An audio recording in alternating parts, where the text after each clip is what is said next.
Hello, everybody in Facebook Live Land. We are the Podguyz Podcast, bringing it to you live as we do every Monday, 10:15 Eastern Standard Time. We're a tiny bit early, but that is okay. I'm Tony Kaz. Kevin Neary here. Of course, we have the ever-loving Picasso, the creator of color, the cornucopia of the canvas, the drawer of the dainty. Let's Sparky. And for our non-viewing audience, Sparky put the big words high on his big board right there. Wave to the camera, Sparky, if you want. You could do your whole thing. Now, Sparky is our on-live illustration person here. He's ready to draw what we are talking about for the most part, his take on certain things. He's not much of a talker. Every time he does talk, we get an episode banned, and it's tough. It's really tough. We offended a lot of people when Sparky talks, or give him creative control of a game show. That's true. That's true. Always in trouble. Always. But we do have a fourth square this week. We have the enchanted Enchantress Shane. Hello. Welcome to the show. Welcome to the show. Of course, we're going to learn a little bit about you, but what is your claim to fame? Oh, my claim to fame is... Yeah, everybody has one. I would say Fuck Your Fears so it's a coloring book. It was also a one-woman show. It was also a stand-up comedy act, and also a workshop. So it was really something very loud, and it came back in the coloring book. But that's I would say that's it. Pretty sweet. So this particular book, a coloring book, what is in the coloring book itself, and what inspired this particular book to happen? So it's 10 commandments of how to transform fear into joy. And these are the 10 commandments. And the first one is show the fuck up, which I'm already doing, which we're all doing. Do it. I was a preschool teacher, and I really believe that we all are playful, and we all, as adults, have this little child inside of us that's like, it's not fair, or give me that. Screaming to get out. Just screaming. Yeah. And also we live in a world that's not fair. So our inner children are all like tantruming at this point. But I'm very distractible pretty easily. And so I'm not interested. I've written a couple of other books, but none of them are long or drawn out. They're workbooks, they're coloring books, they're my advice column. And so an artist reached out to me, this guy, Tom, back, and he's like, do you want to do any art? And I was like, let's do a coloring book. I always wanted to. And of course. Yeah. In like 2020, I think it's. No, this is directed more towards adults, correct? Yes.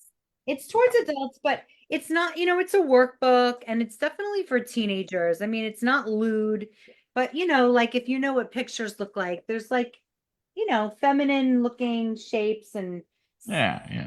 But it's a workbook. It's wisdom. It's actually a whole system. If you use this, your life will be awesome. Something in my head is telling me that since you were a preschool teacher and you had children screaming, I don't wanna, I'm afraid, you just burnt out from that, and you said, fuck your fears. And they're like, okay, Shane, we can't have you work at the school anymore. We can't have this. Somewhat. But they were ready to conquer their fears, unlike adults. Like, they were ready to say, like, yes, I hit my friend. He wasn't doing what I liked. And adults sort of learn to like lie or say, oh, I couldn't help it, or, blame the other person. And kids are very simple. And they're more willing to deal with the truth. So I'm pretty inspired by kids because they're just so innocent in many ways. I think the whole context is adulting is complicated, really complicated. It's really and sometimes adults make it more complicated by adding things on top of it. And of course, between life, business, entertainment, whatever you may be doing in your life, try to find some love and joy in it. More love, not less. Aw. Well, you know what I love? The fact that our resident artist, Sparky, of Yeah. course, always does something nice on his big board. Spark, let's turn that thing around and let's see what you got on there. I love this game. I am afraid of the ghosts of Pac-Man. It shows Sparky doing something to one of the ghosts of Pac-Man. Yeah. I'm guessing he's fucking his fear of ghosts. Am I right on that, Sparky? Got it. Yep. Oh, we Yes. got a thumbs There up we there. go. Thumbs up. It's like Excellent playing job. Pictionary sometimes. It is more metaphorical, though, on your idea of Fuck Your Fears, which I'm guessing had to have been a best-selling book and is still selling, correct?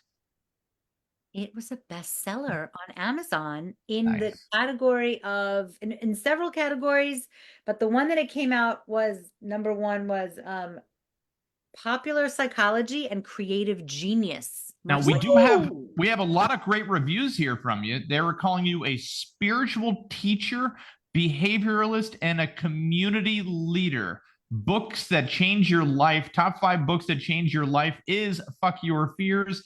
I'm impressed by it right now. So if anybody does want to go on Amazon and check out Fuck Your Fears, you should hit up a link in the comments. We'll be there for it. That's a guarantee. Thank you. So use it. Yeah, it's like it's a workbook. It's like read, but also go do this right now. Nice. I love it. I love it. Now you said that you've also done stand-up comedy with this book as well, right? So Fuck Your Fears was so I'm an educator. My master's is special education. I'm a behaviorist.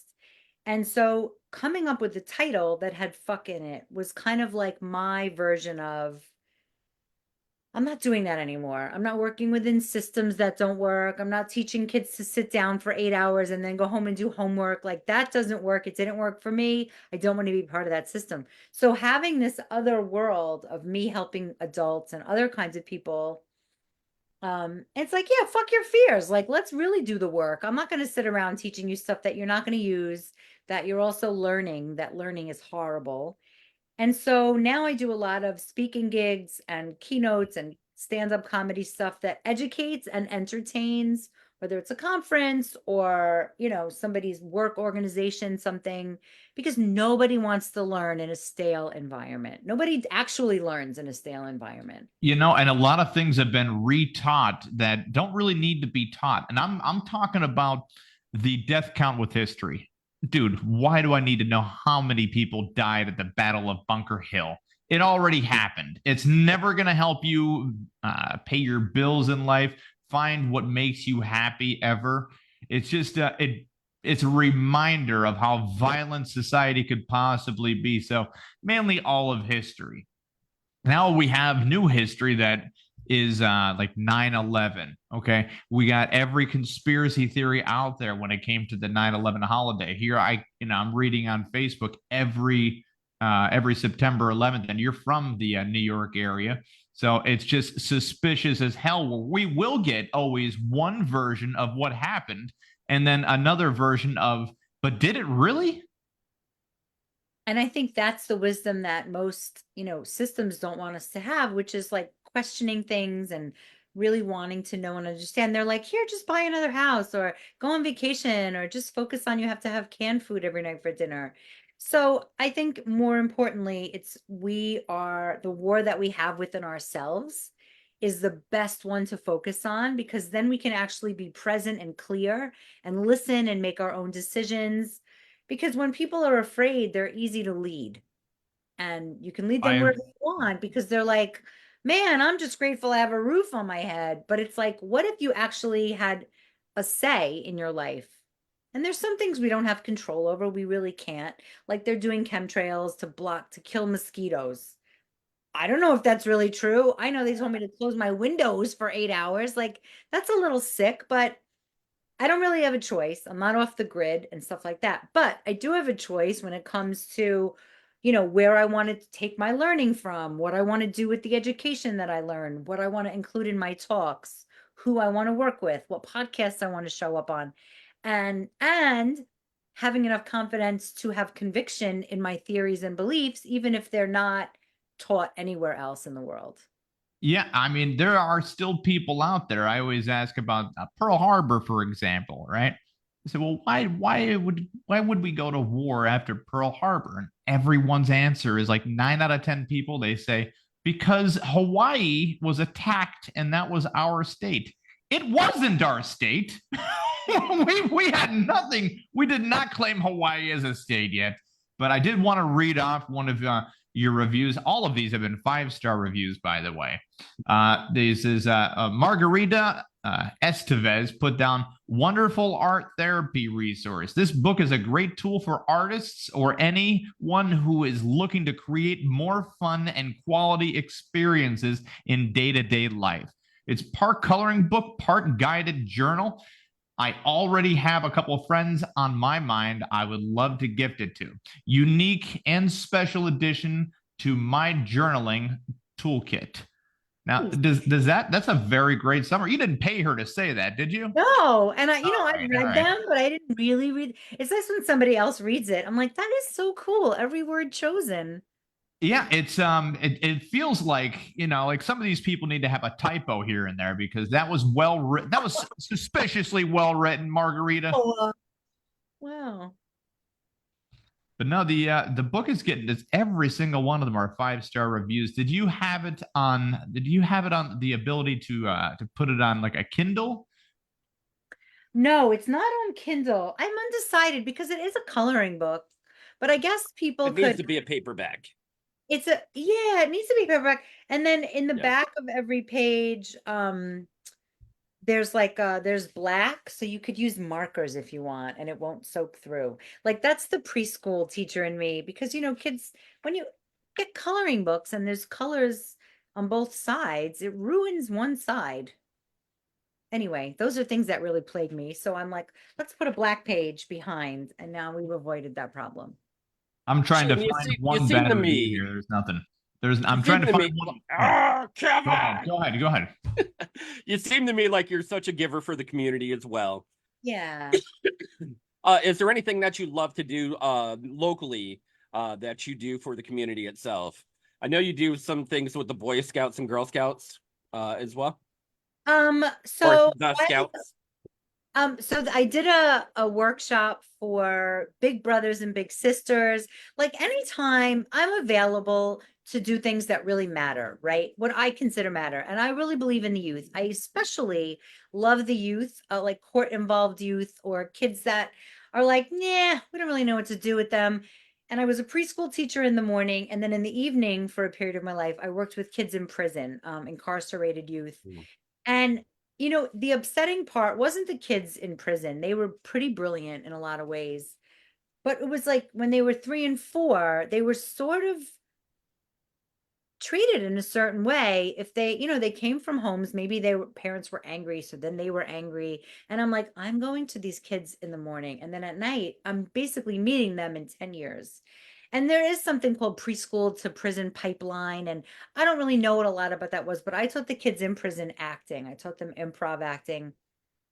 And they cracked everybody's hearts open because their stories were so intense, but they were amazing creatives. This one kid, he's like, Miss, I have a line I wrote, and it was, my life is like a rainbow without the colors. Oh my God. I was like, did you just make that up? Yeah, he just made it up. And if they can be guided towards really expressing themselves without getting in trouble or without the threat, and while being loved, like it wasn't like I was like, oh, I love these kind of kids. I loved the work I was teaching them, and they were so malleable to be loved. I was psyched that I was seeing the work that I loved unfold in them. I was obsessed. And it just got me to really see. And then I would work with millionaires using the same work. Then I would work with parents of children with special needs, same thing. So what I noticed is improv acting and the visibility of letting your heart be seen has an impact on all people, millionaires, youth in prison, parents of children with special needs, like it just was like, okay, I'm working with the soul. So I really teach people how to celebrate their soul. That's really cool. I know you do a lot of women's research, or not research, women's resource projects as well, to empower women, of course, in their everyday life. Yeah, it's turned into, so there's just been different things. Like I have a lot of men that I work with who Okay. are, everybody I work with is really sensitive. That's like I'm the coordinator. I do run a lot of women's groups and I work with men one-on-one. Mainly how to like have power, and not be afraid to use it in creative ways, in relating. Because they might have had like a mom that fucked them up or something. What are you gonna Yeah. do? I think a lot of men not necessarily have a power struggle of some relation, either to their mother or father, of course. We all do. And that We all do. happens to go Not through just every men. Yeah. relationship in life. Yes. We all do, And can I ask you, Shane, was that kid's name Grayson Chance? No, what was his name? Well, if his Daniel? name was Grayson Chance, he did come up with that saying, "My life is like a rainbow without colors." That's who originally said that. You're talking to a little plagiarist there, aren't you? Oh, that is so funny. I just fact checked it. Like, you motherfucker. I'm glad you fact did. checker. That sounded so familiar. I'm like, okay, maybe this is Grayson Chance, but Wow. Wait, what is that? Because who taught him that? Like, what is that you just read from? Who is that, Grayson? that is a poet named Grayson Chance.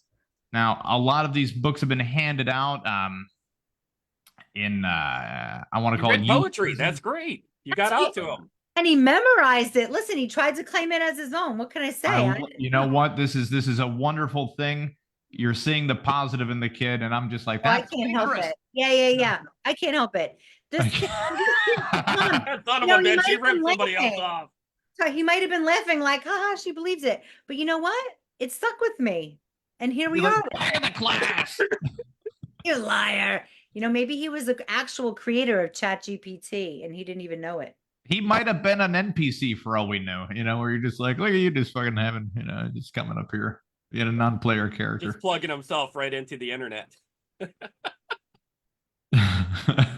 No, well, at least he remembered it and could relate to it and then felt trusting enough to relay it back to you to explain on how painful yet potentially beautiful his life could be. Totally. He resonated and it stayed with him. That's interesting. Yeah. And with all of this empowerment that we're talking about, what would be your one round of advice, your one phrase, one little nugget of advice to people who are just trying to strive to survive? Do something different, like brush your teeth with your left hand, comb your hair the other way, go home a different way, like fuck yourself up a little bit so that you notice something new. I mean, if you go home the same way every day, I'm not the originator of this kind of idea, but the idea is like, if you comb your hair the same way every day, you look at yourself, you stop seeing yourself. You sort of just like go along with your day. You melt right away. It just, yeah. But if you do something different, if you wake up the part of your brain that's like, we're safe, I'm controlling things, and you're like, guess what? No, we're not. You do something on a Saturday that you never do. You build something instead of buy it. It just shows you that like, oh, anything is possible. I can get through things, even if they're not a big deal. Sit in the front seat, raise your hand first. If somebody gives you the opportunity, like throw yourself into something. I mean, I'm a big advocate for improv acting for that reason. Is you have to be present. You're going to make something up. You're going to feel stupid. You might feel rejected. And guess what? You'll survive. Mm-hmm. And you'll have gone through something and your body will think you're going to die because that's what the brain does. And then you're like, what else can I do that I thought I was going to die?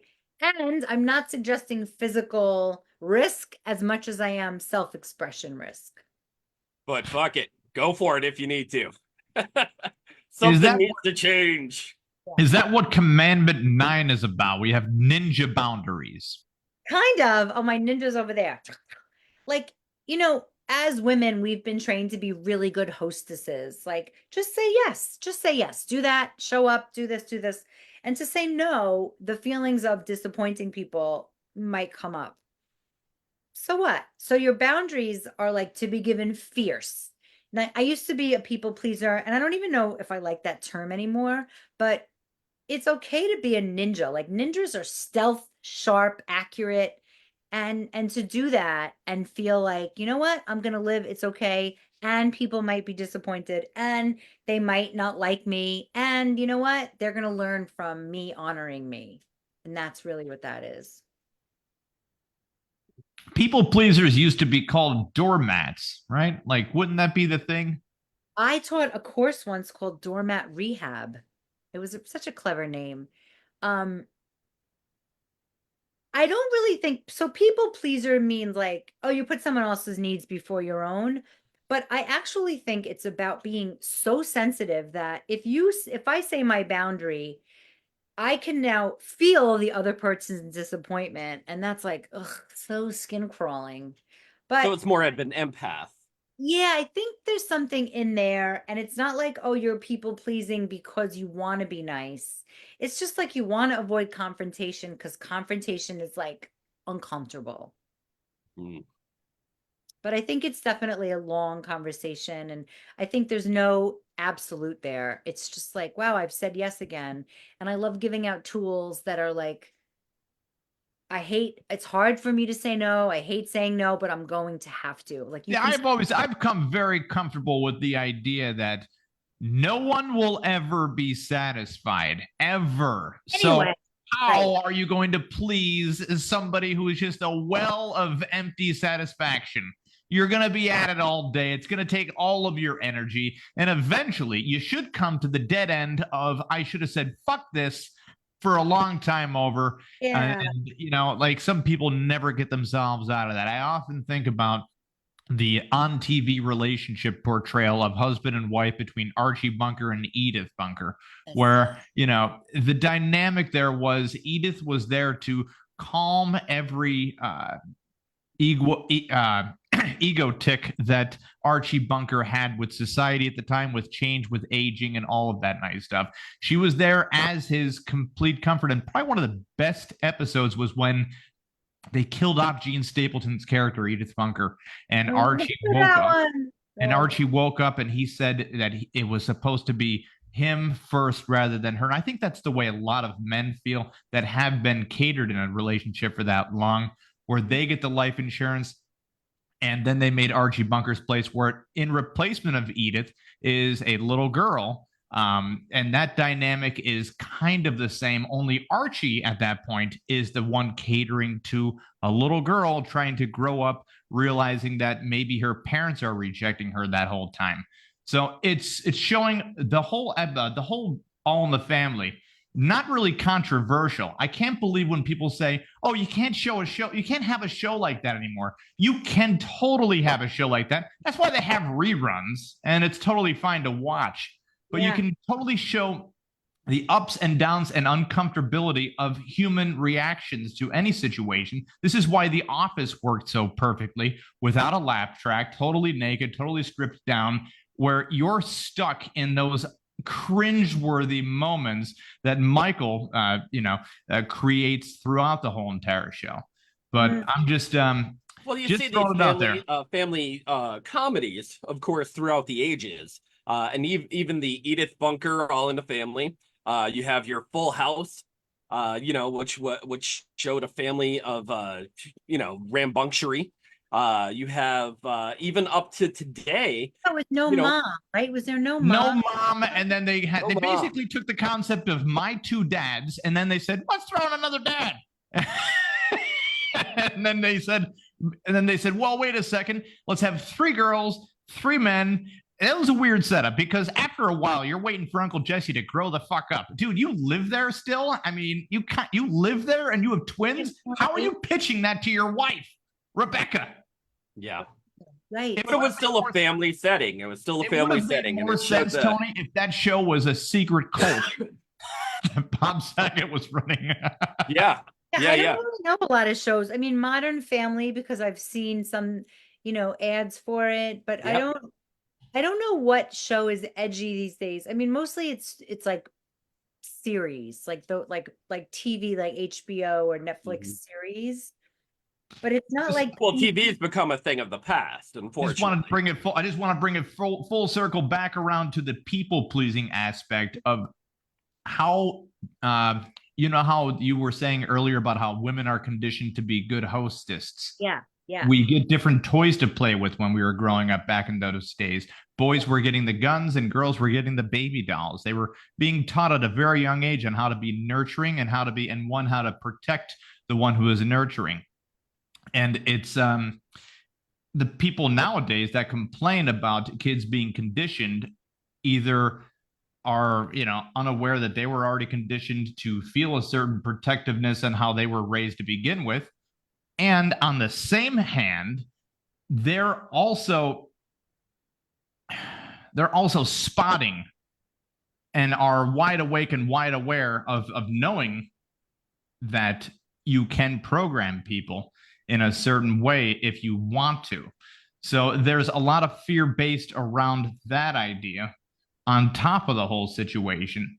And right now, where we are right now as a society, there's a lot of rift back and forth between who people should be, where the human mind and emotions are going. Are we being too sensitive? What is happening to the next generation from raising them in this way possible? If you're 15 years old, I'll give you an example. If you're 15 years old, all you've ever had were Marvel movies. That's it. That's all you got. Those were all of your movies. Every single one of them. I think if all parents owned that they are programmed, we're all programmed. It's not a secret, and that it's all a choice. I think that's where if people feel secure and abundant and like sovereign enough, not sovereign to me is such an overused word. It's like we're not ever working alone, we're always in connection to things and people. But if we were aware, my actions are being watched and copied, whether I like it or not. If I send my kid to a Catholic school, to a Jewish school, to a private school, even if it's not me, the parent, they're getting programmed. Like the simplest thing, like if it rains, right, in the East Coast, everyone's like, it's raining. If it rains in the Middle East, they're like, we need rain, so it's like, it's just subjective. And if everybody really owned that there's no right way to be, and of course there could be a mess with that, but I kind of like anarchy in that way, which is like, you do what's right for your family. If you think school sucks, consider homeschooling. Don't think you have to do what everybody's doing. Like, why? Question everything. And that does turn up a lot of rocks, and it will make a lot of people pissed off. But you know what? Like, at the end of the day, and the only reason it makes people pissed off, and it's really at the core of our being, is because there's a lot of money tied to certain things that piss people off. That absolutely. And it's confronting. It's like, yeah, it's just confronting. People want to stay comfortable on their couch. They do. And to rattle that idea up is to rattle that idea up of getting people uncomfortable on their own couch is to hear the same bullshit of why something needs to be a certain way. And you're like, but I just proved that it didn't need to be. No. We're perfectly fine. Everything's great. Right. And that magic word, fine and great. It's like, it usually comes through a gritted mouth with like, some desire to get lost. And listen, I also like my comfort, but you can't stay there for too long because disease sits in, and then, it just doesn't feel, and then your kids watch. Like, I have a friend, we just had this conversation. He wants her to surf, right? His little girl, and me and this little girl are like best friends forever. She's in the book, actually. I dedicated the book to her. Anyway, so he said, if I want her to surf, because right now it's a point of contention, he's like, then I have to go surf too. So he took the board out. It was big waves today, and it was kind of dangerous to do it. And he got really humbled, So if you're going to tell your kid, let's go play baseball, but you're not doing it yourself, you're actually teaching them to do what I say, not what I do. You know what I mean? So that kid is going to watch the father sitting on the couch all day. That's the bigger impression than like, go surf. This is what you got to do. Go play baseball. So it's just like to really remember that as adults, I'm not a parent. I don't want to be a parent. but there are children watching me. There are people in the community watching me. Like even Enchantress, I think I was sitting home with friends. I was like, that's my name. I'm declaring myself. And then I would leave the house and I'm like, in my own world. And then women 60s, 70s were like, hello, Enchantress Shane. And I was like, oh, fuck. People are watching what I'm saying and doing. You have to own it. It's a responsibility to be a community leader, to be in community, to be a podcast host. Like what you say impacts people. Probably the most important thing to teach children is and Tony, I've seen you do this with your own kids, and it's amazing to witness somebody doing it the right way, to show them that it's okay to try, it's okay to fail, and it's okay to do it again. Beautiful. We did a couple commercials with with his daughter in the whole, you remember that, right? So throughout the throughout the commercial, I like to go into a situation. It brings out the more natural state of character when you don't have a script, but we just have a concept. Let's go with the concept. Let's build a script from naturally playing off of each other from that point. And I'm very good at improv. I've been doing comedy for about 14, 15 years and acting for about 20 plus years. So when I'm the idea was we want to call it a sweatshop where his child is making Podguyz Podcast gear that can be found at merchbooth.com, right?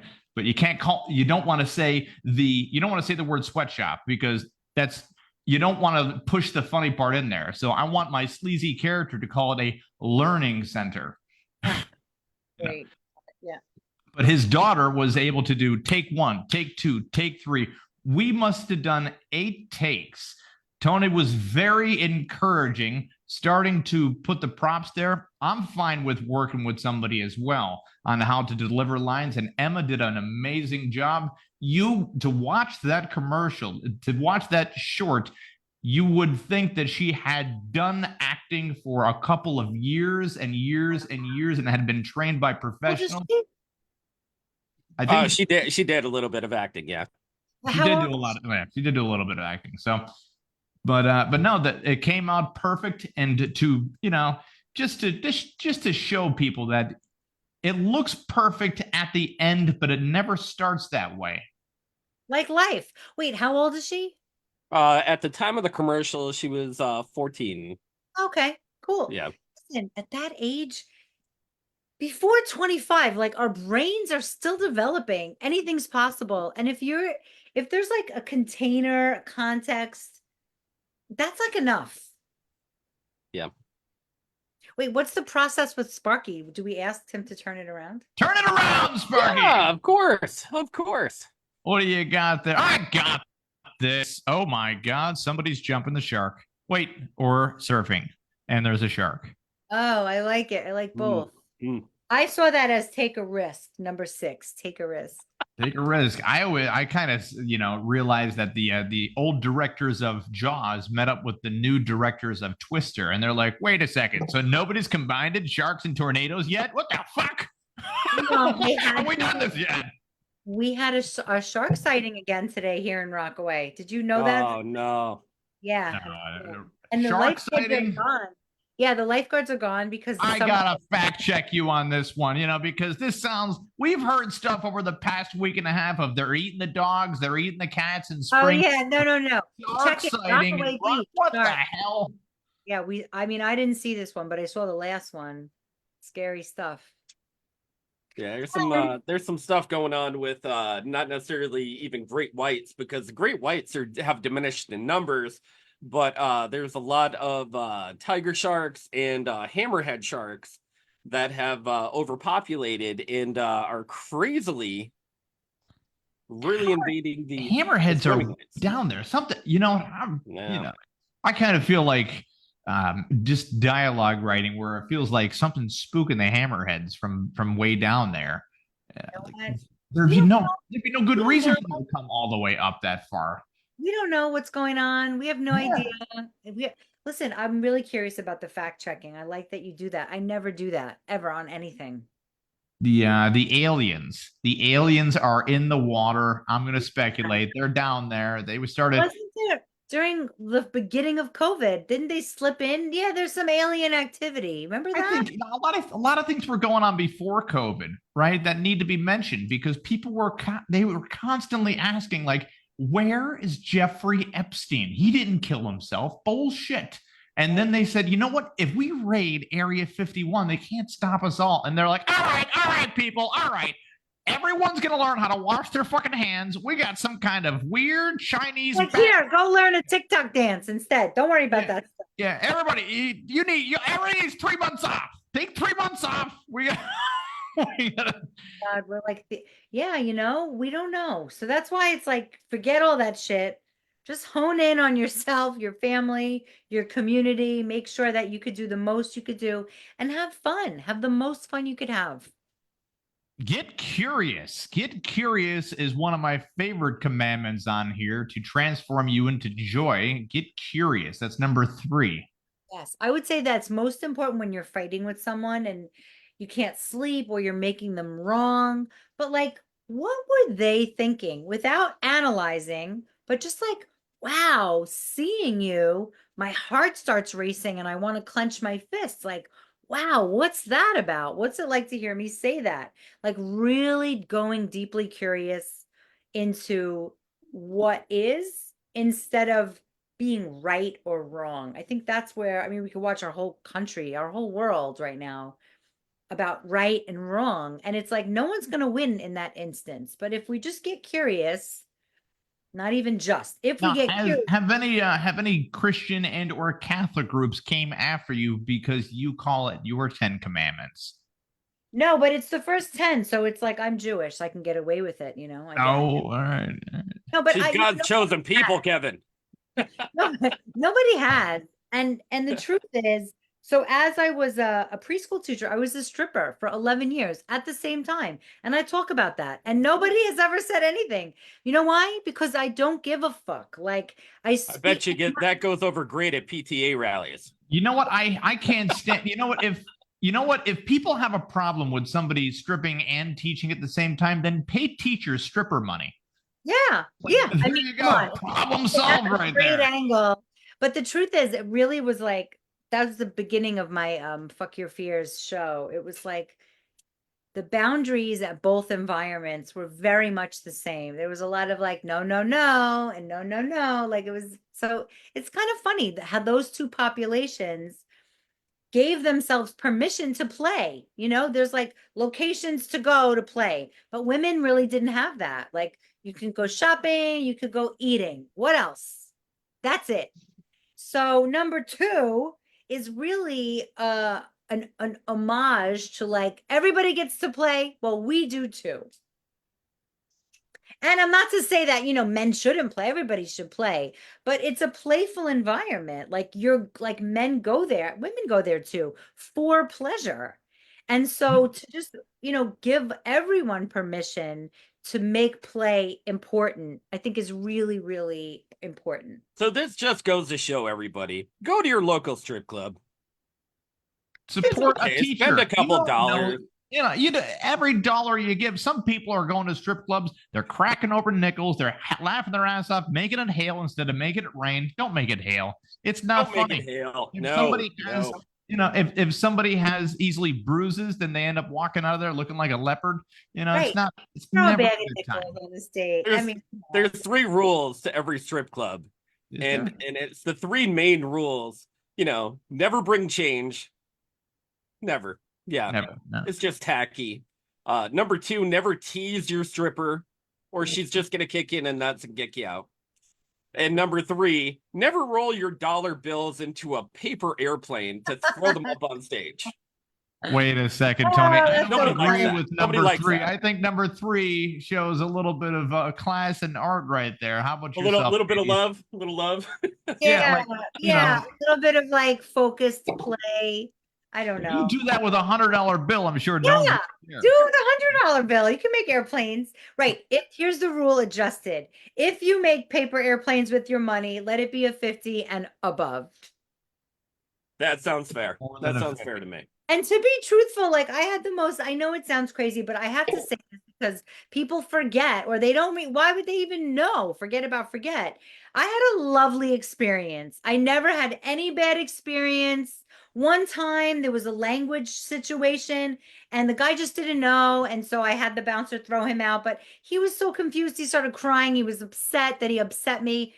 11 years, I never had any problems. Once a guy said to me, this was mean. I don't even know why I'm saying this, but anyway, he said, "You look like you eat Oreo cookies late at night." That's fucking mean. That was really mean. The weird thing is that Oreo cookies just combined themselves with a Coke Zero. Coke Zero Oreo flavored is out right now. Oh, and yeah. Now, every place I've gone so far, that would be cool. Every place I've gone so far with the Coke Zero Oreo, it's non-refrigerated. They don't refrigerate this stuff because it's a special edition stuff, and it's on the bottom shelf. So if you hang around at a gas station long enough, you can literally watch someone who is 400 to 500 pounds try to bend over and eventually fucking roll on their back like a turtle trying to get after the Coke Zero flavored with Oreo. Now, I know what you're thinking. Also flavored with yoga mat parts. You know, they were saying that was in food for a while, yoga mat parts. I mean, I wouldn't doubt it. I really wouldn't doubt it. The things when you're bribing the FDA to the volume that these food companies are bribing the FDA at, you can put practically there it is, Tony. There it is. Holy shit. Okay, you should have the sponsorship, not me. You should. I was thinking, what kind of person buys this Oreo Zero? Oh, God. Ugly can. It looks like a weird water. It's a mini can. Yeah. You're welcome, Coca-Cola. Not a sponsor, could be a sponsor. And Oreo. Now, why didn't they just make Oreo flavored cigarettes? So you're asking yourselves, because why not, right? The FDA said no way. Federal Tobacco Firearms said no way. But that's real? They did make, they tried. Yeah. They did make many a flavored of different varieties of cigarette. They did make cookies and cream flavored vapes, which tastes from consumers just like an Oreo. So at least we negotiated that way in society. Sparky's got something there on the big board. Flip it around, Sparky.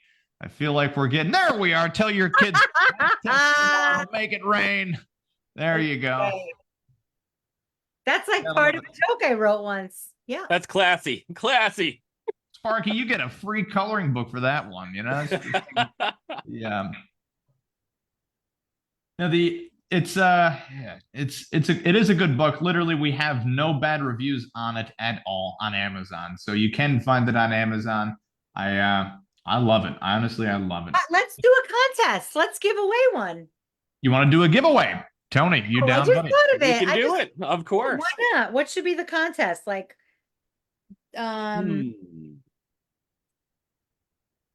tell your corniest joke, or just write a word, or guess the right number. I don't know. That's 3 choices. Guess the right number. I mean, comment in the comments if you want a free Yeah, make it simple. The first person to comment. Yeah. We have a lot of commenters, and they're never commenting constructive stuff. You know that. No. Let's give them a word. How about the word joy? Yep. Write the word joy, then I'll send them a free one. How about comment the how about $50 paper airplane? There we go. To prove that they're really listening out there. Let's decide that we have to really stick with one thing. Okay, $50 airplane. That's the winner. $50 airplane. And isn't that kind of leading us into our other story there, Tony, about how much money Boeing spends on their planes? About $50. Right about there. Yeah, it's pretty darn close. They put some glue on stuff. Now Boeing has actually been sued by the Federal Aviation Committee for skipping safety regulations on such a consistent level that they had to literally fine them millions of dollars. Why don't you think people do their jobs? I mean, as a teacher, I had a lot of integrity, right? So I wouldn't be like, fuck it, who cares? But if people are burnt out so much in their life, of course they're not going to wash their hands after they use the bathroom. They're bored. They're tired. But Shane, it's millions and millions of dollars of cutting corners. It's not necessarily dollars. Slapping a sticker on it and just bypassing your day. Million. It's the research and development section. Excuse me, that they kind of fast forwarded through in order to get the government contracts that they need to push everything forward. Now, we do have 3 comments in the comment block. We have Stan Lazawowski. Lazawowski? Who cares? Anyways, he commented, stop. So, in the name of love will be his reply back. In the name of love. Because Stop. why not? I want to be comfortable on my couch. Just stop. Yeah, like, Stan, we don't know what you're saying stop to. Maybe more specifications in the comments would be great. I don't like to reply to all of these things, Shane. I love to reply to all these things because fuck them. It's Tony, very interesting tonight. Thank you, Gary. I really like her thoughts, Gary. Adolfson. Adolfson? Adolfson. Jesus, yeah. I didn't want to say Adolf. Because I know. Nobody does. Man. Kind of in the name. Gary, we love your first name, but your last name kind of feels anti-Semitic, Son of Adolf, not son of Adolf Hitler. Yeah, I mean, it's no wonder that with all the terrible things that's going on in the Middle East, they're asking Italy, they're asking Poland, they're asking France. What do they think about it? I'm like, why don't they ask Germany? Maybe they don't need to ask them. Yeah, but what I do know, it's interesting. I have some German friends who also feel guilt in different ways. It's interesting. Well, that's the thing. Big war impacts people for so many years to come.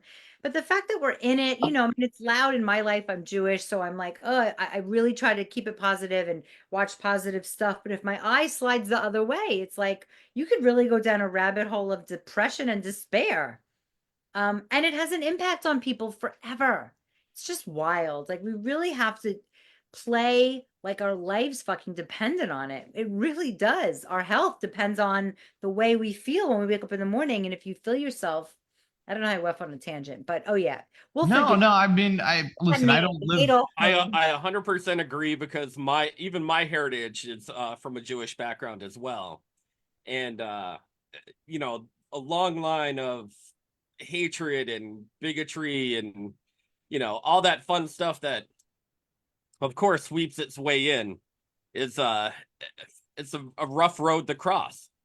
Yeah, really and it's like there are people like, say something. It's like, well, people are scared. Not everybody's going to say something. They're going to do what they're going to do. And even if you're not saying something on social media, if you're saying something on a podcast or if you're saying something in a conversation, it also matters. You don't have to be on a platform because there are nasty people out there. And I'm a sensitive motherfucker.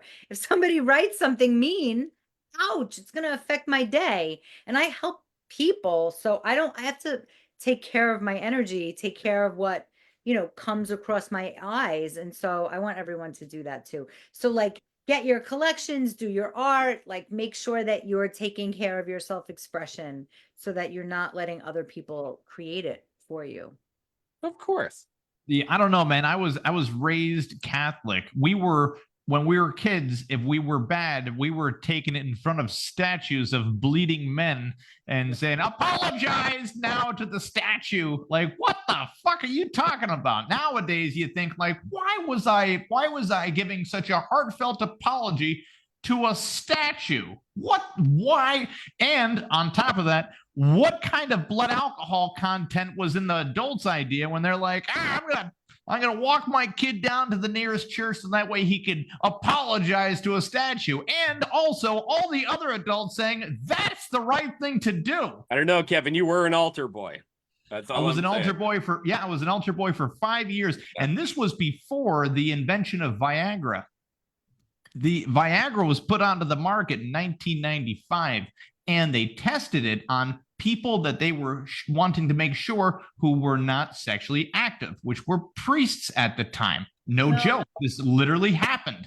So they basically, now a lot of these priests, by the way, they are not citizens of the United States. They are citizens of the Vatican, which makes them non-touchable from the law. When you're like, why aren't they going to jail? Because they're not actual citizens.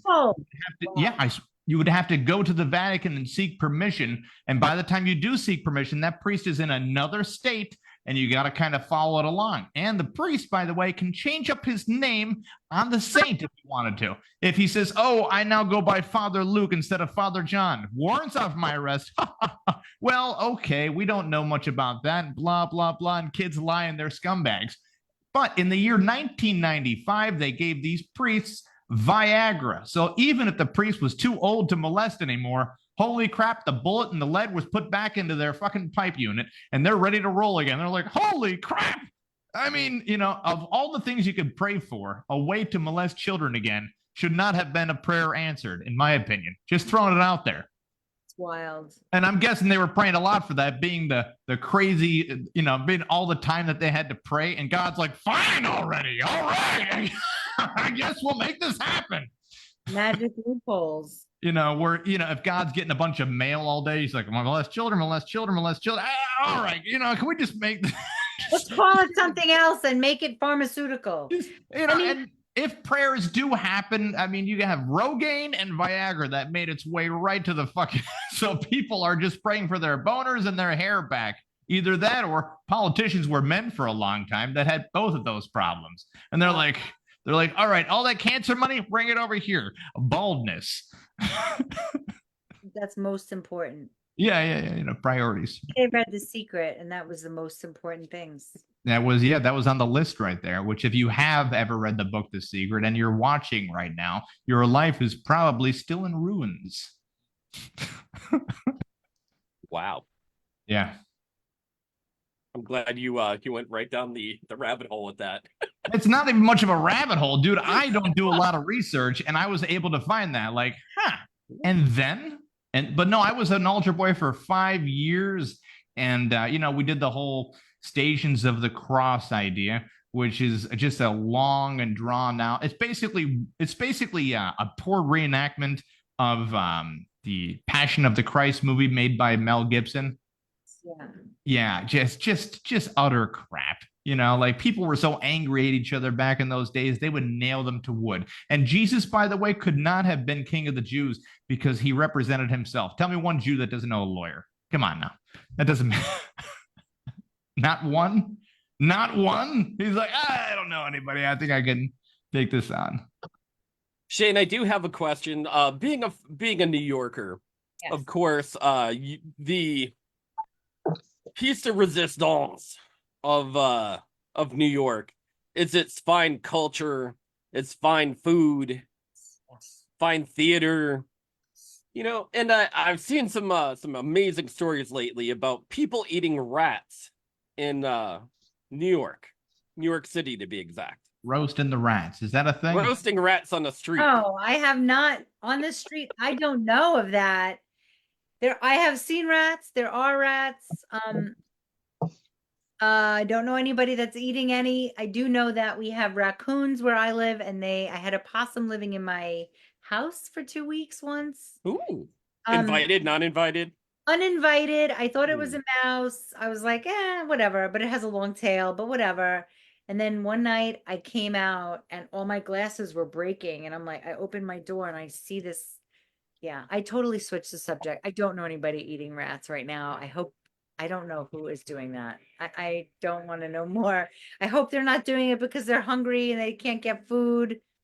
You never know. I mean, I actually don't mind if they're doing that if they're hungry and they can't get food, because it shows resilience right there, where they're literally hunting. Now, if somebody goes out and hunts a deer and they're like, wow, that's amazing. But if they kill a rat, which we can all agree is a lot tougher to get to in New York City, everybody's like, gross, you're a terrible person. Why don't you get a job in a grocery store and all that nice stuff? It feels like there's a line where if it's smaller than a cat and it looks like a rat, we can't eat it. But, if it looks like it could kill you, and all it does is eat grass and frolic around, that's cool to hunt. Sparky's got some breaking big board news right there. Sparky. Oh my God, that is so funny. There are rats, bats, and cats on the menu. Uh-oh. And you can tell that's a hunter right there. That is the hunter hat. He's got it on a stick. It's on a stick. A rat. That's a rat kebab right there. I mean, in Cambodia, they eat all that stuff. Like, in other countries, they eat stuff. And Eastern Europe, they eat cow's tongue and eyeballs. People Now, eat. I know growing up in Queens, it is a hot melting pot Yes. of Jewish culinary, Yeah.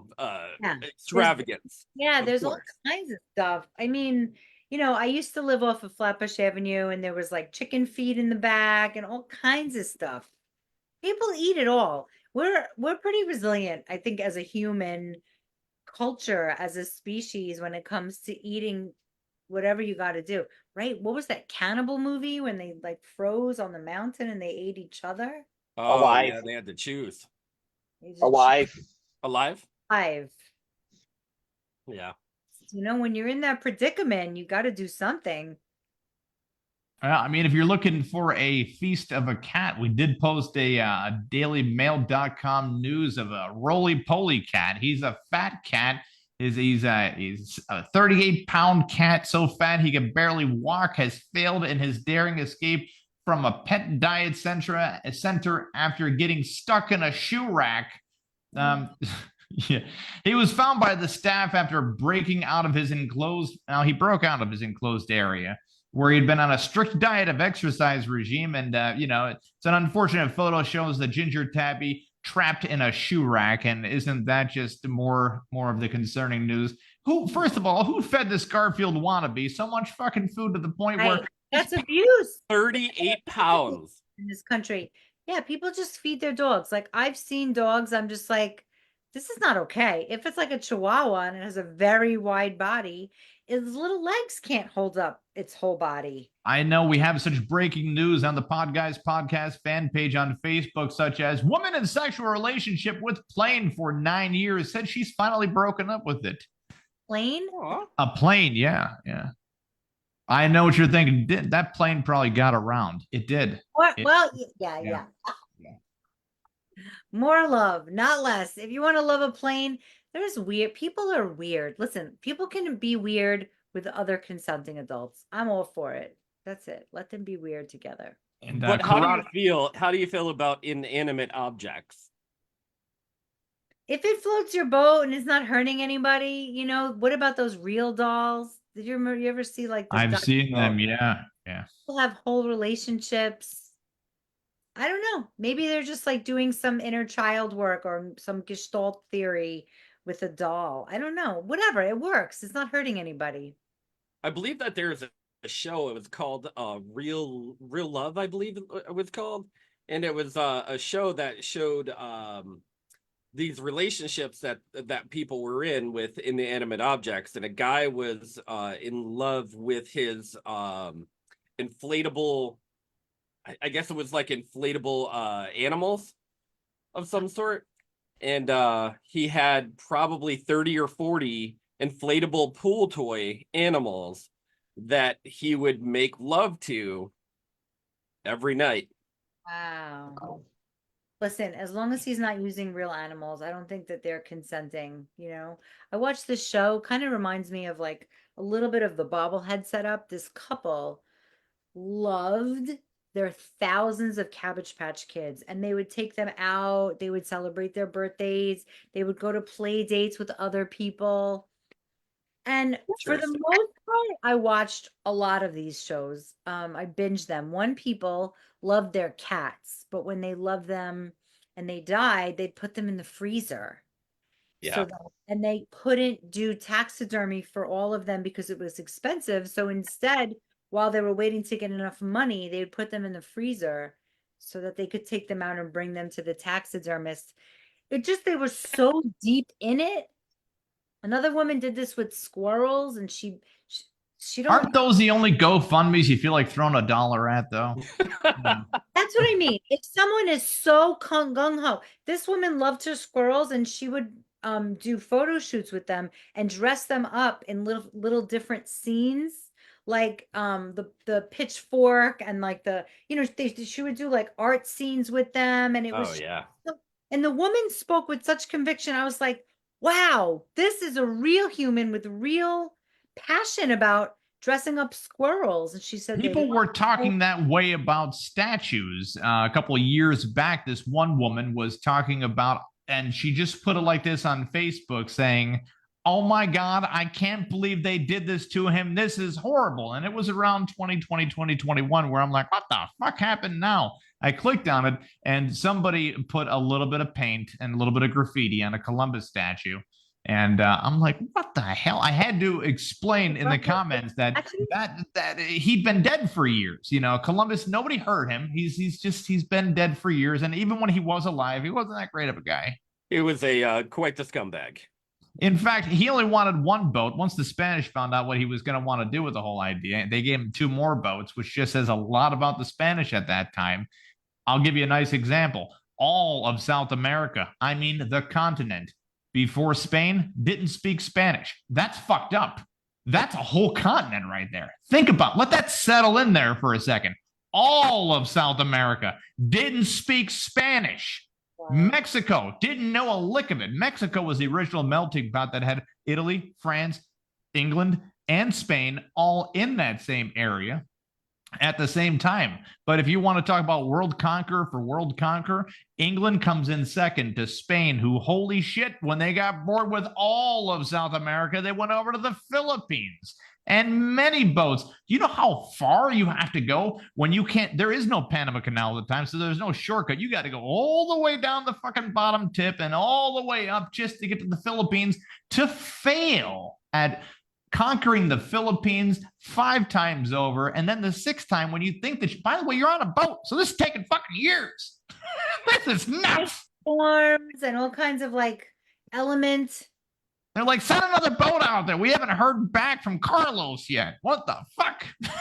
What's wrong with these people? Yes, and it seems important to teach history. I guess I have this argument in my head, and I'm really curious. Like, it's important to teach history. Is it? I don't think so. I don't know, actually, because what does it matter? I think the better part is learning from history. Ooh, I love that. I think it just proves how violent people have just survived and always stayed and evolved and let their genes continue throughout the idea.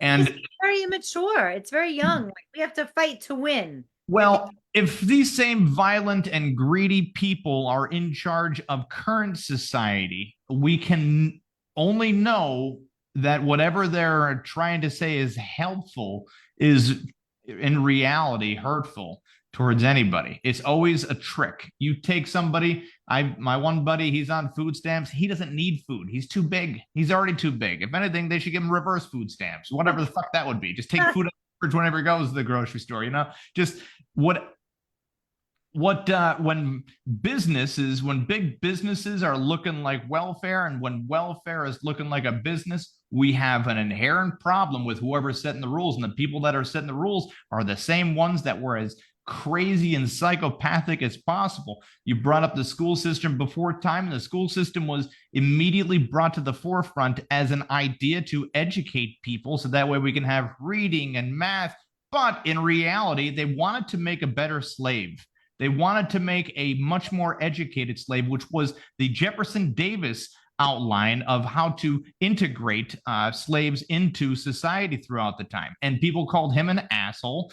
Instead, Abraham Lincoln said to himself, let's really, start a war over this idea, make sure that the North gets the credit. We make everyone a paid worker. And the way capitalism works is paid workers are only paid enough to kind of keep the gears of greed going a little bit. And when capitalism fails, they have that safety net called welfare. And those who are eventually always trapped into that idea are called scumbags by the ones who actually succeeded from it for the time being. Just my take on it. I might be wrong. Yeah, I mean, it's really hard to get out of your own ecosystem of failure. Like, even these kids that I worked with, they were all imprisoned for something. I don't know what it was. I didn't really care. But some were angry and some were like, I'm here. I'm just going to show up and do what I have to do. And then some were special and they really stood out. And I don't know what happened to them. And it was maybe 10 years ago at this point. So they're either in prison or they're in society, and their childhood prison stay might be just a blip, but it still isn't. You know what? It might be, but the way that the prison system is, they ended up taking the burden off of the taxpayer. They said, you know what? We cannot sustain this prison idea. Crime is so high, your taxes are going to go higher than your paycheck even.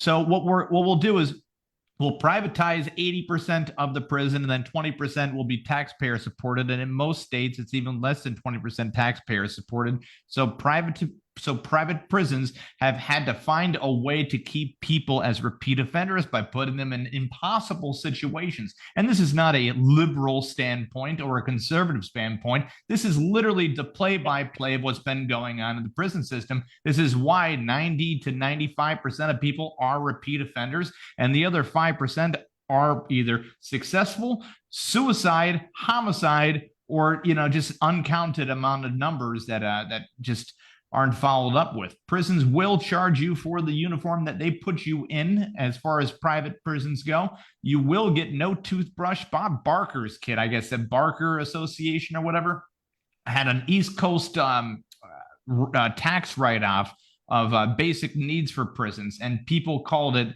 I think the Procter & Gamble came after them because they were selling Crest toothpaste on a commissary level per East Coast, right? And they came after them by saying like, hey, we're losing money on this. It's like, dude, you want people to be in worse situations with gum disease and all that nice stuff while coming out of the prison system. The prison system was basically put in there as a now back when slaves were freed in that, they also deemed it to be illegal to be homeless. Now they had no homes to go to because they're already out there. So they said, well, off to prison you go. And their work release was back to the person who had them on the plantation to begin with. So the freedom didn't exactly exist until, I would say, around James Garfield. And Garfield was murdered. He was assassinated after trying to get a little bit of progress through it. And it's all because we made up something called money one day to separate ourselves and to give ourselves greed and comfortability. Any race or any ethnicity or gender getting somewhere that you've already worked your hardest to get to. Meanwhile, the rich have enough monetary leverage to just sit on their cash and watch everybody starve for a year if they damn well so please to. That's just the way that it is. Just throwing it out there. Your thoughts? Sorry, I'm rambling. Tony. You got to stop me when I'm rambling. You are. You are, but. I mean, you're right. You're right on the head with the whole context of where the school systems come from, why the school systems still want to teach us, why they want to teach us about war is just basically, it's a brag. It's basically a brag of how much we've done and how much we have the world by the throat right now as America. I mean, if you look at war and not necessarily the context of war, it's always a battle for something. It's a battle for supremacy, a battle for power, a battle for wealth, a battle for popularity, a battle for the upper hand. Even religious wars or political wars or whatever it may be. It's spanned through the hierarchy of time. I mean, look at it like this. This is the weirdest thing.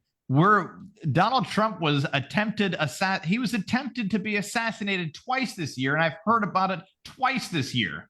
Okay, twice. Maybe once for like 1 week, and then they're like, "Oh, look at that! Kamala Harris, she's doing stuff. She said she's gonna do stuff now." And you're like, wait, what? What about the assassination attempt? Show me more, I guess, a golf course now off of a golf course. What was Shooter McGavin doing this? Shooter! Happy Gilmore reference. Too much. I can't process all of it. It's just too much. It's like it's insanity. Something weird feels like it's going on big time, and we have zero control over it because we're way down here while somebody else is pulling the strings. I'm not sure who they are, but I would just say they have a lot of money and a lot of stake in what the future actually holds besides ourselves.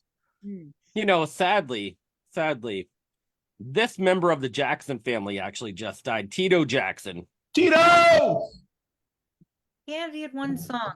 I don't know it offhand, but it was a song we know and love. He had one. Tito Jackson. Now He they is used the founding member of the Jackson 5, of course, Let's look it dies up. at What's 70. his voice? What's his song, Tito Jackson? He's famous for one. That's a good question. I'm looking it up as we talk right now.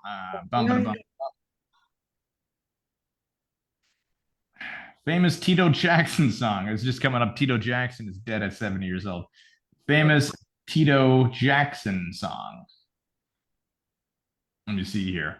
2021 was Love One Another. I never heard of that one.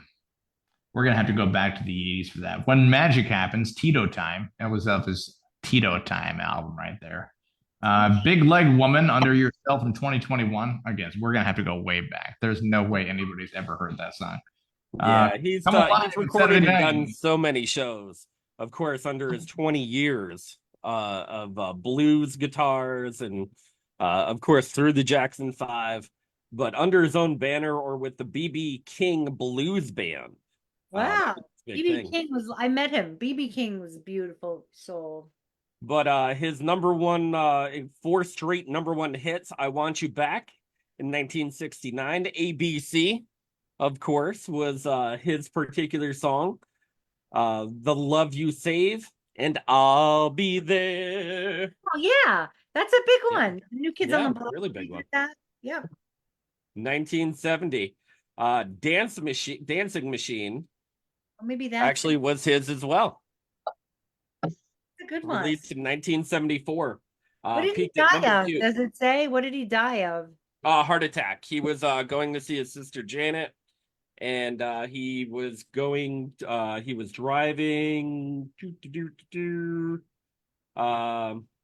He died of a heart attack while driving from New Mexico to Oklahoma. A spokesman for his sister Janet Jackson told the New York Times. Well, light ahead. I hope his soul is at rest. How is Joe Jackson still alive? Like, the dad's still alive, right? Yes. Is he really? He's still alive. Yeah, he looks like an evil guy too. He looks like every evil dude in a movie. Huh. Yeah, Joe Jackson's still there. Maybe Joe's been killing them still. He's just like goes back to their house to beat the shit out of them. He's like, "Hey, Tito, get back out on stage. Go Where are you?" You know, like, "Hey, Joe, weren't they called the Jackson 8 last week? No, they're the Jackson 5." Okay, Joe, get on stage, have your kids do their thing. Weren't they either Mormon or Jehovah Witness? Was it one of the two? I think they were Jehovah Witness, right? Because I knew it was one of the offshoot religions that kind of get some flack, which I don't know. It's just it feels like a weird religion, but then again, when your family is supporting you to be superstars, and then there is like, hey, you're the job of the family, kids, and then when they're pushing them to stardom, that's not really support. That's like Nickelodeon parents, or they're just like, oh yeah, all producers are like that. We'll just go down to the clinic. You're like, what the fuck? What are you doing? I like how Disney didn't take a victory lap over Nickelodeon. They weren't, because if you're not doing anything wrong and you're the better network, you want to take that victory lap. Like, nothing like that's happened here. And especially recently with all the shit that Nickelodeon's been getting as far as bad press, like really, really bad press. Yeah. I mean, it's a lot of adult themed situations were in those shows. I never found All That very funny. Have you ever seen the show All That? It was basically the kids' version of Saturday Night Live. Oh no. Yeah, it was awful. It was very bad. It was so bad. I actually said something when I was a kid watching All That, or actually it was close to being an adult that time. And it was a phrase that didn't age well. I was like, who are these kids fucking? What was the line? Oh yeah, that was what I said, because it was so unfunny. You have to say to yourself, "My God, there's no talent here. Who are they?"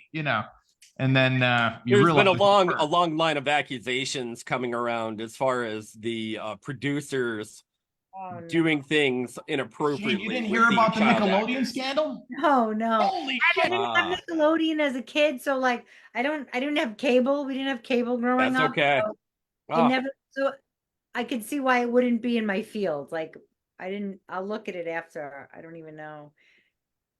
But you know The what? Think about it, like in the 70s, the 80s, like nobody, I don't know, people just wilded out. They did whatever they wanted. Nobody got in trouble. I mean, they didn't get in trouble. There's a reason why they called the drink the Shirley Temple, right? You've heard the story, the backstory of Shirley Temple. And if you haven't, you're about to hear it right now. So Shirley Temple was making MGM a lot of money back in the day, doing movie after movie. She was cute. She was cute. She was able to tap dancing. Yeah, tap dance and all that nice stuff, singing songs and making them a lot of money. So they threw her a party at 1 a.m. They made sure to invite her and her mom over. And here, one of the producers caught Shirley Temple crying. He says, "Why is she crying?" And they said, "Oh, we gave her some bourbon so that way she'd be able to relax and have some fun." And she said that it didn't taste good. And the guy corrected. He says, "You don't give a kid bourbon." He's like, "That's too bitter for a little girl. Here, we'll take some vodka and some grenadine and a little bit of sugar on the side." And went up to her and said, "Hey there, Shirley, stop crying. We got you a better drink, and we named it after you." And gave her, and it was a Shirley Temple. Still had alcohol in it. Just want to brace you for that one. It's still giving a little girl alcohol. That's it. Like people were smoking cigarettes with their kids sitting on their lap. Like none of it really. They were Sparky, Sparky, what would be the Kevin Neary? What's that? Nothing. The Dan Snyder situation was the Dan Snyder situation was just an awful thing for Nickelodeon to have to go through. A lot of the people that he had on staff, 9 out of 10 of the people on the staff were from one of those terrible sex offender lists that you don't want to be on. But of course, Nickelodeon's like, well, they might know something about kids shows, and let them work there anyways against court orders. And there's a certain line that parents don't mind being crossed, because the competition level is so high that even if you do want to protect your kid, you've taken them out of a job. You're dealing with the scum of the earth, and in some situations actual criminals, to make a couple bucks for your kid and get them some fame. I think it's just like any other thing. When you're like under the spell, or you're like involved, you're just like must win, and you sort of forget to check in, like, is this even okay for my kid? And even like Brooke Shields, her mother was really, she wouldn't let her be interviewed by herself, like she was always with her.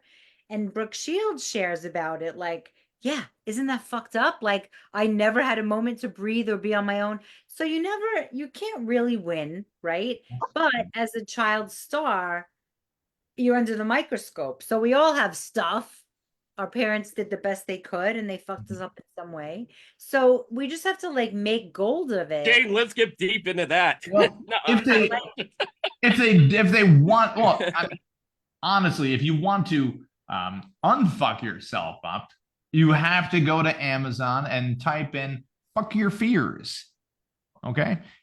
You go ahead, you get the book, you unfuck yourself up. We have 11 5-star reviews right here. 11. Hopefully more.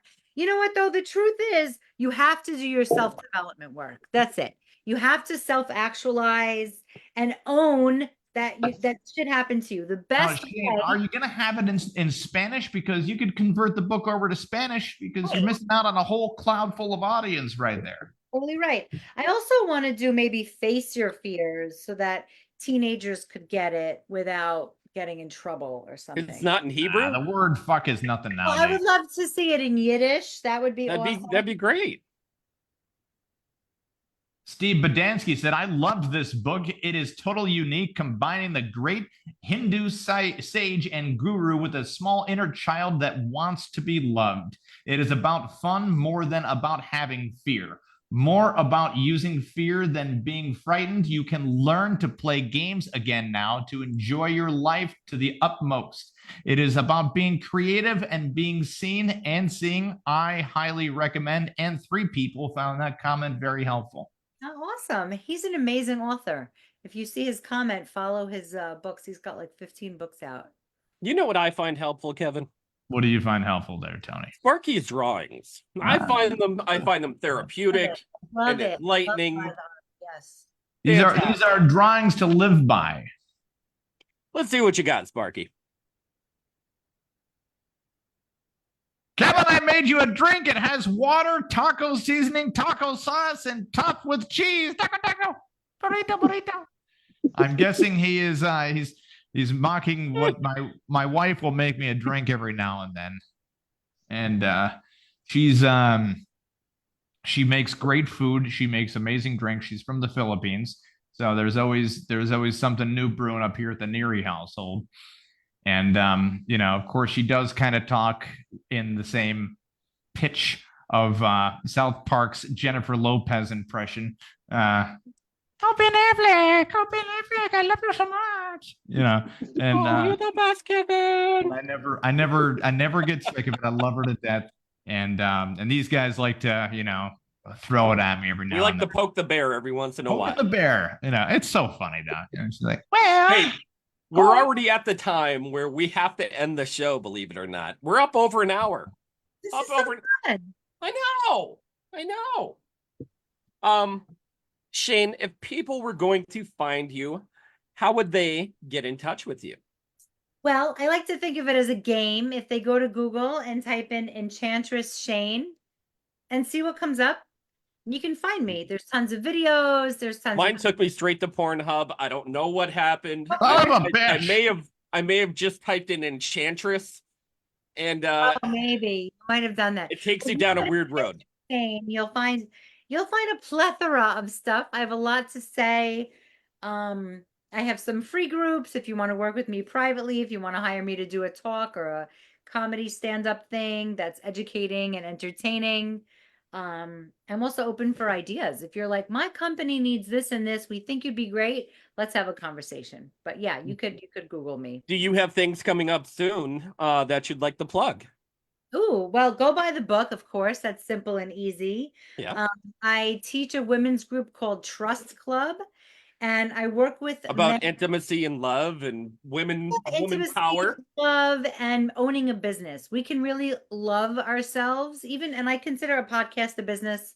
We can really learn about ourselves and practice every single one of these 10 commandments by doing a business, or an art or some kind of self-expression, because it's great to get out of your comfort zone, And so if you're just like, I don't know, I kind of always wanted to write a children's book. Great, let's do that. So I help people produce something in the world. And that's always pretty much available. And if it's not, you'll go on a waiting list and then I'll get in touch with you. And it usually ends up being perfect timing. Yeah. That's pretty awesome. Yeah.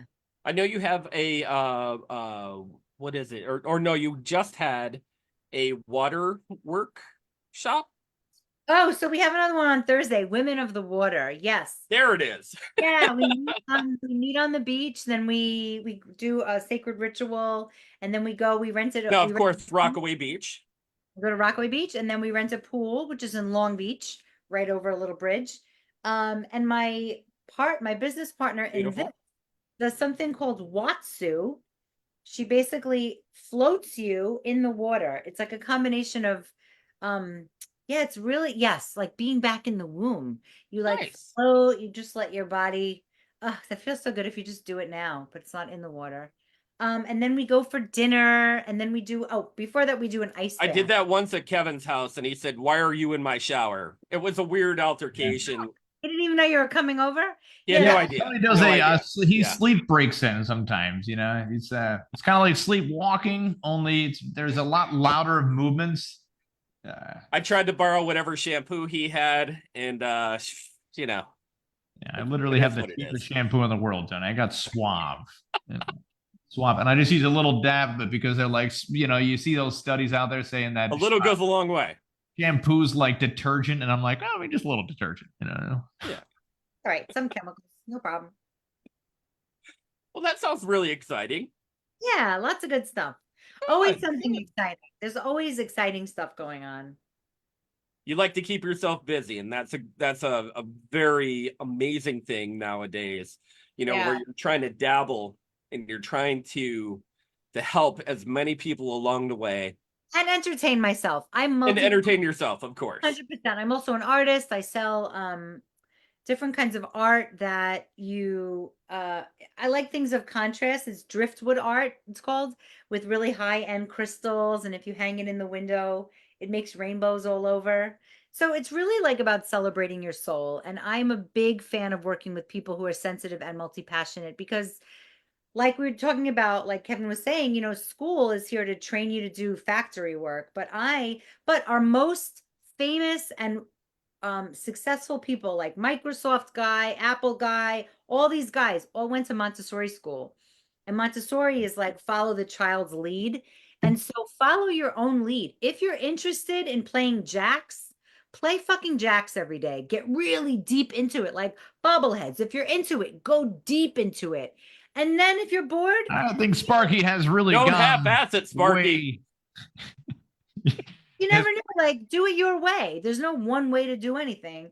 So if you think like, oh, it's stupid, that thing is stupid. No, go do it. Who cares? Nobody's giving you a big old check mark for doing the same thing for 50 years. Like maybe you have I agree. I agree with you. Yeah.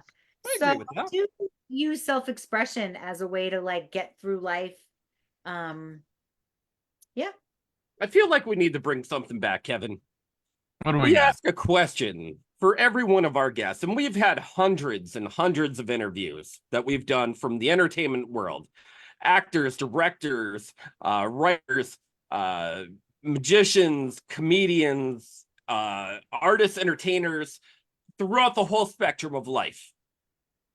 Kevin, what is that one question, sir? So, Shane, we always try to ask the question, would you consider this, after your hit book out there and all that you're doing right now, this moment right now, would you consider this show the peak of your career? Ooh. I would call it a peak. I'm going to take it as a yes. We'll take it as a win. We got it. It's a win. Put the number on there. Yeah. You wouldn't believe how Absolutely. many. Okay, so famous people always say yes because it's a funny question. People who just aren't and they're up and coming, they're like, no. I'm like, dude, it's just a fucking stupid question. Relax. They're like, Interesting. Yeah, I love it. I it's a love silly that question, but this is the peak of your existence right now. We know it. We can feel it. We can feel it right now. You know what? It really is. Yeah. Yes. I'll say yes. Now tomorrow you Yeah, might that's get what I like to peak. hear. You never know. Yeah, true. True. You As can of make a new right peak. now, this is it. This is it. And I always want to go higher and have more. Beautiful. And tomorrow you'll be floating in a pool.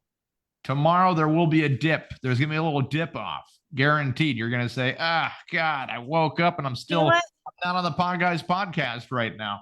I'm gonna use I'm gonna go to merchbooth.com and buy some Podguyz podcast merch gear. Maybe I'll just go to the podguyzpodcast.com and buy some t-shirts and some mugs or something, just to feel like you're back at your peak again. And if you don't feel that way, other people should feel that way. And go to the podguyzpodcast.com or go to merchbooth.com under the podcast area. You'll see us. If you scroll right down, we're right next to the Podguyz project.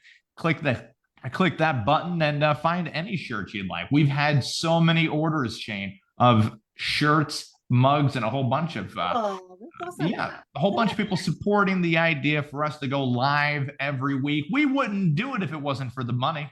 No, I'm joking. We'd still be doing this.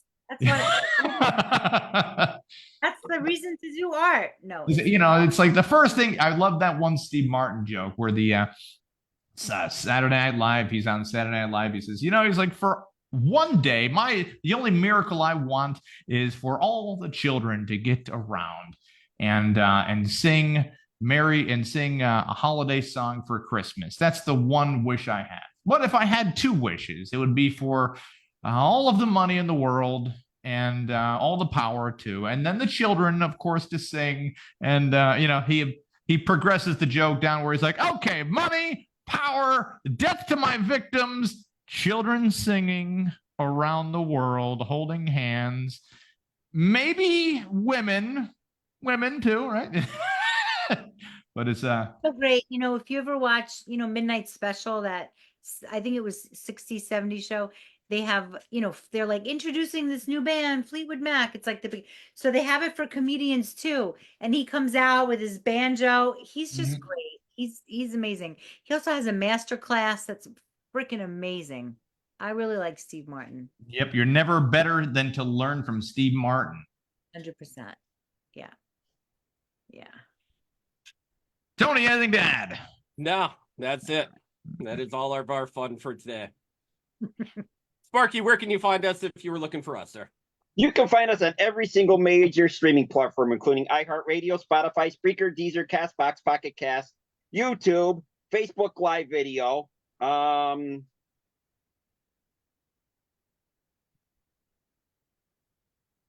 of the above. Anywhere and everywhere. Google. Geo Rio. Here we go. Don't forget Geo Rio. Anywhere you can stream your favorite podcast apps and entertainment. Of All course. the places. All the things. Guys, we're the Podguyz Podcast. We're here every Monday night, 10:15 Eastern Standard Time. I'm Tony Kaz. Kevin Neary. Of course, the ever-loving Picasso. Okay. Thank you very much, Enchantress Shane, for joining the show this week. It was our pleasure to have you on, of course. Thank you. And check her out. Check out her book. Go to Amazon.com. Buy the book. $20. $20. What are you doing with $20? Come on. It's a coloring book. Do it. Yeah. Fuck your fears. And look, in the back, you get little cutouts if you want to put them in your wallet. Even better. That's amazing. Self-help, women empowerment. Let's do it. Ooh. Guys, have a great night. Make sure you like, share, comment below. Have a great night. Bye.